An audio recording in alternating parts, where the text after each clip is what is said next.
After 4 pre-release events, we finally were able to get the fire deck, and we're going to go over it in this video. Hope everyone's been enjoying their Phantasmal Flames pre-release events and build battles. We've had a lot of fun, both Grayson and I. We have done now 2 events together, and then I did 2 separately. We've gotten 2 dark decks, 1 fighting deck, 2 psychic decks, and finally the fire deck. And that's what I used today. So let's go through it. And obviously the signature card is the Ceruledge. That is the promo card. I took the promo cards out, I put them all together just to kind of complete that set. But this card is going to one-hit KO every card in the pre-release. The only issue is the energy discard. You have to discard 4 fire energy from your hand, or the attack doesn't do anything. Which, with some of the cards in this deck, make it easy to get those energy, and then at times you will be struggling for it. So it's going to come down to timing for everything.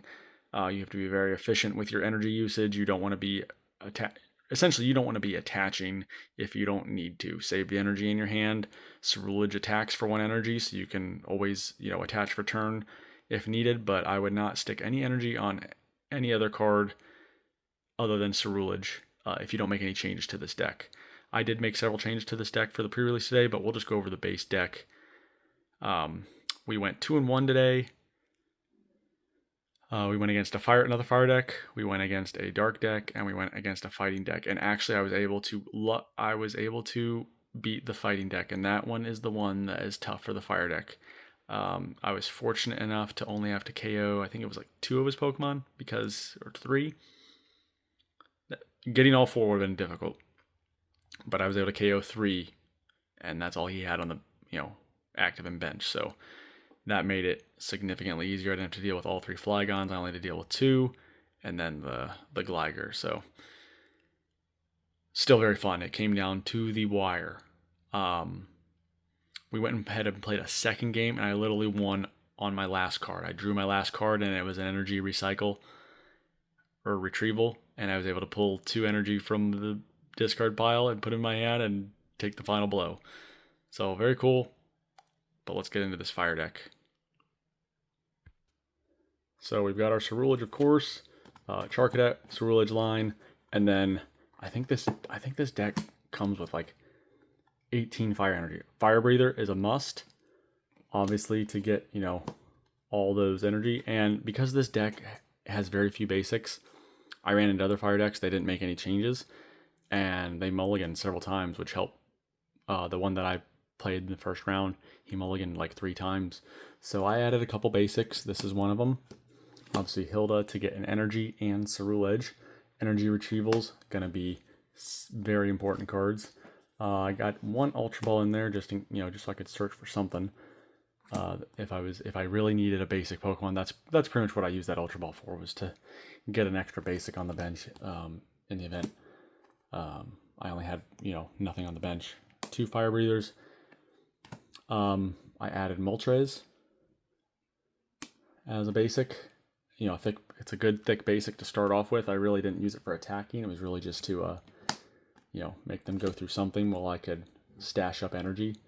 And its retreat cost for 1 switch, so you don't have to use or burn any energy to switch out that Moltres or whoever was in your active. Of course, Lily's.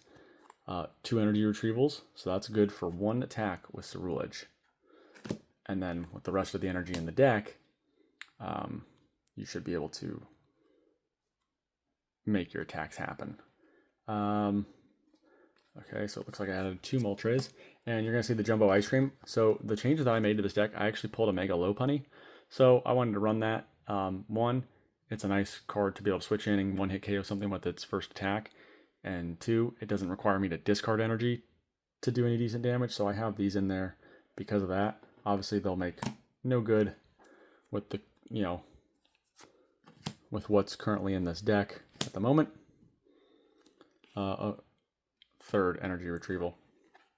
So it's really fun to play with the fire deck. Fire is probably one of my favorite types.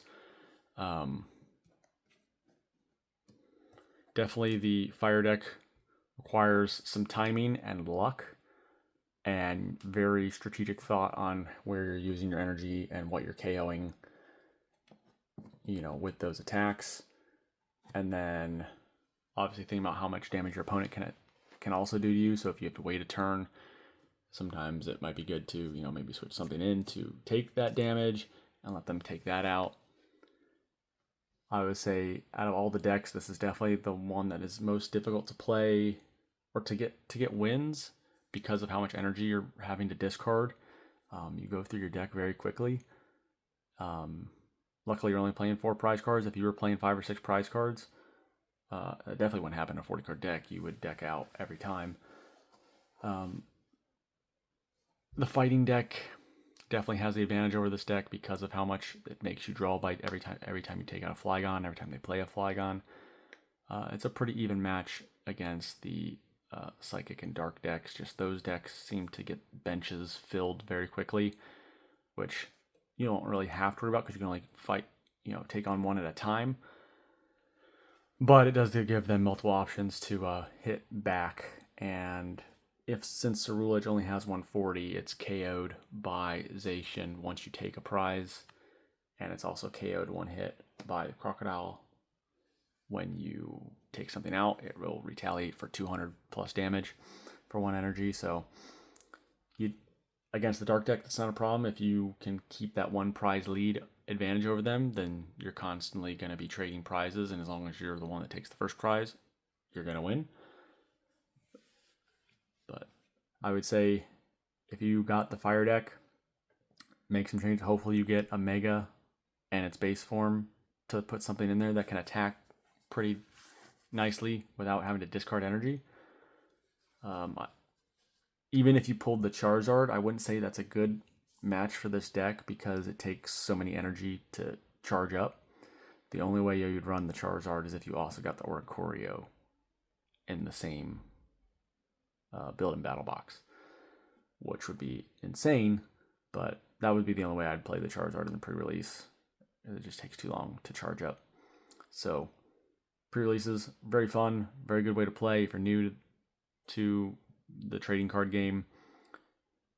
I got back into it when my son got back into it, and we've had a lot of fun with these pre-releases. He really looks forward to them, and you get packs, you learn how to play, you get to see some cool combinations, hopefully. I try to keep it interesting so people aren't seeing the same deck over and over again.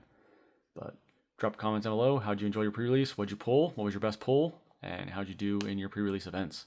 And what changes would you make to this deck to make it better?